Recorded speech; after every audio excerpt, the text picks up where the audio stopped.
NRC নিয়ে লড়াই করেছে কে? এনআরসি হবে না লড়াই করেছে কারা? রাজবংশী বন্ধুরা, আপনারা তো ইতিমধ্যেই নাগরিক। নতুন করে কে একা করে চিৎকার করছে এটা ফ্যা ভোটের রাজনীতি করবার জন্য। ভোট এগিয়ে আসতেই ফের নতুন করে ক্যা করে চিৎকার করছে।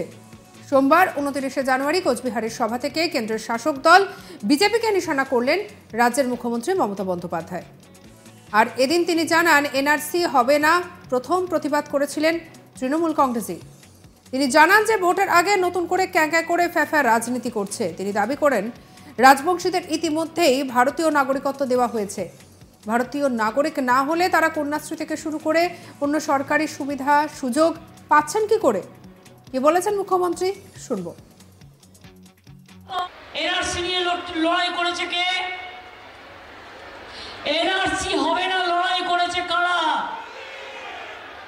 রাজবংশী বন্ধুরা, আপনারা তো ইতিমধ্যেই নাগরিক। নতুন করে কে একা করে চিৎকার করছে এটা ফ্যা ভোটের রাজনীতি করবার জন্য। আপনারা সবাই নাগরিক, আপনাদের সবাইকে নাগরিক হিসাবে আমরা স্বীকৃতি দিয়েছি। সমস্ত উদ্বাস্তু কলোনিকে স্থায়ী ঠিকানা দিয়ে দিয়েছি। সে রেশন পায়, সে স্কুলে যায়, সে স্কলারশিপ পায়, সে কিষাণ বন্ধু পায়, সে শিক্ষাশ্রী পায়, সে ঐক্যশ্রী পায়, সে লক্ষ্মীর ভাণ্ডার পায়। তো নাগরিক না হলে থোড়াই পেত? বলুন আপনারা আমাকে, পেত? নাগরিক না হলে তারা ভোট দিতে পারত? নাগরিকত্ব সংশোধনী আইন নিয়ে দীর্ঘদিন ধরেই কেন্দ্র রাজ্য দ্বন্দ্ব একেবারে চরমে উঠেছে।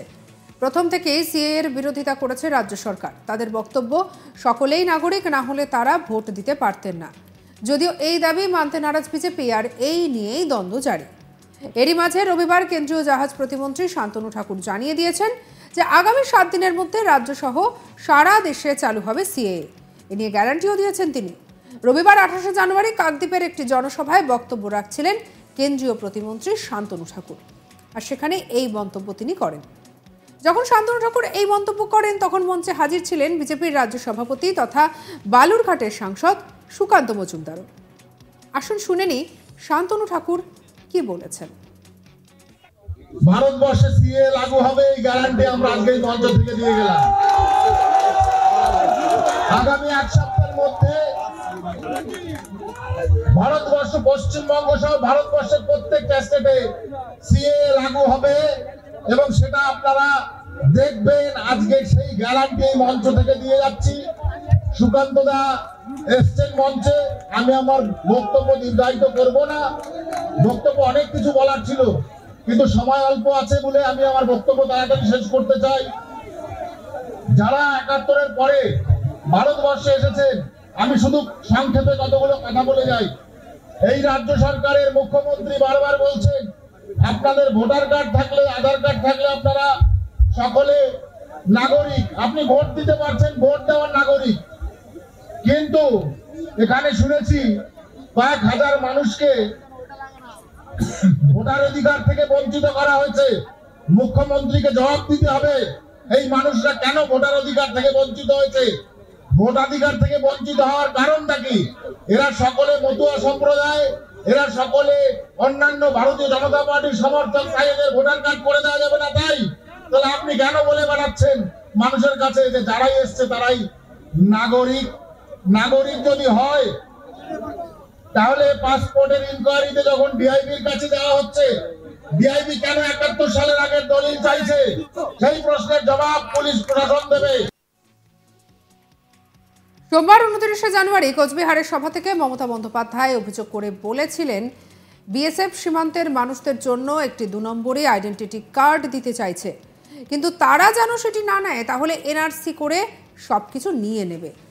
সে প্রসঙ্গে সুকান্ত আবার জবাব দেন মমতা ব্যানার্জির মাথা খারাপ হয়ে গিয়েছে। তিনি আগে বলতেন সিএএ এবং এনআরসি হতে দেব না, কিন্তু সেই মমতা বন্দ্যোপাধ্যায় এখন বলছেন এনআরসি হতে দেব না।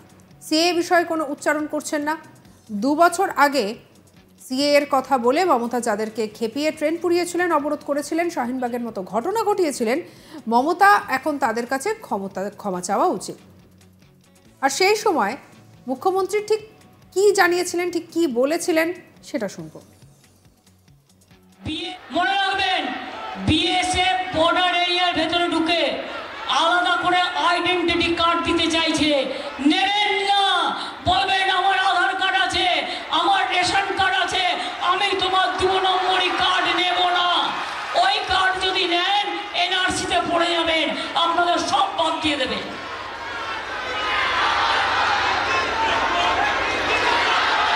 বিপদে পড়লে আমি আছি, বাঘের বাচ্চার মতো আছি। আর এদিকে বিজেপির সাংসদ সুকান্ত মজুমদার কি বলছেন বলুন তো। তিনি বলছেন যে মমতা ব্যানার্জির মাথা খারাপ হয়ে গিয়েছে। তিনি আগে বলতেন সিএ এবং এনআরসি হতে দেব না, কিন্তু এখন শুধু বলছেন এনআরসি হতে দেব না। কি বলেছেন শুনুন।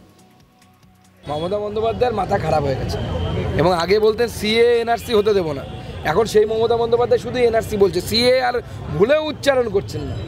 তো সেই সময় সিএ এনআরসির কথা বলে যাদেরকে খেপিয়ে ট্রেন পুড়িয়েছিলেন, যাদেরকে দিয়ে রাস্তা অবরোধ করিয়েছিলেন, শাহিনবাগের মতো ঘটনা ঘটিয়েছিলেন, তো তাদের কাছে তো ক্ষমা চাওয়া উচিত মমতা বন্দ্যোপাধ্যায়। কেন এখন সিএ এর কথা বলছেন না? মমতা বন্দ্যোপাধ্যায়ের মাথা খারাপ হয়ে গেছে এবং আগে বলতেন সিএ এনআরসি হতে দেব না, এখন সেই মমতা বন্দ্যোপাধ্যায় শুধু এনআরসি বলছে, সিএ আর ভুলেও উচ্চারণ করছেন না।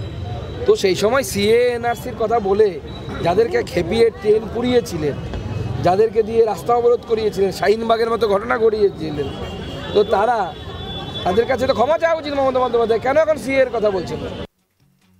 আর এদিকে মমতা বন্দ্যোপাধ্যায় বলছেন যে ভোট এগিয়ে আসতেই ফের নতুন করে ক্যাঁ ক্যাঁ করে চিৎকার করছে।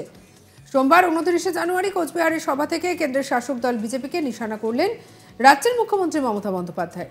এদিন তিনি জানান এনআরসি হবে না। প্রথম প্রতিবাদ তিনিই করেছিলেন। তিনি জানান যে ভোটের আগে নতুন করে ক্যাঁ ক্যাঁ করে ফ্যাঁ করে রাজনীতি করছে। তিনি দাবি করেন রাজবংশীদের ইতিমধ্যেই ভারতীয় নাগরিকত্ব দেওয়া হয়েছে। ভারতীয় নাগরিক না হলে তারা কন্যাশ্রী থেকে শুরু করে অন্য সরকারি সুযোগ সুবিধাগুলি পাচ্ছেন কি করে, কি বলেছেন শুনবো। এনআরসি নিয়ে লড়াই করেছে কে? এনআরসি হবে না লড়াই করেছে কারা? রাজবংশী বন্ধুরা, আপনারা তো ইতিমধ্যেই নাগরিক। নতুন করে কে একা করে চিৎকার করছে এটা ফ্যা ভোটের রাজনীতি করবার জন্য। আপনারা সবাই নাগরিক, আপনাদের সবাইকে নাগরিক হিসাবে আমরা স্বীকৃতি দিয়েছি। সমস্ত উদ্বাস্তু কলোনিকে স্থায়ী ঠিকানা দিয়ে দিয়েছি। সে রেশন পায়, সে স্কুলে যায়, সে স্কলারশিপ পায়, সে কিষাণ বন্ধু পায়, সে শিক্ষাশ্রী পায়, সে ঐক্যশ্রী পায়, সে লক্ষ্মীর ভাণ্ডার পায়। তো নাগরিক না হলে থোড়াই পেত? বলুন আপনারা আমাকে, পেত? নাগরিক না হলে তারা ভোট দিতে পারত? সঙ্গে রাখুন আজ তাক বাংলার ইউটিউব চ্যানেলকে। আপনার মতামত আপনি জানাতে পারেন কমেন্ট সেকশনে। অন্যান্য খবরের জন্য সাবস্ক্রাইব করে নিন এবং হোয়াটসঅ্যাপেও ফলো করে রাখতে ভুলবেন না।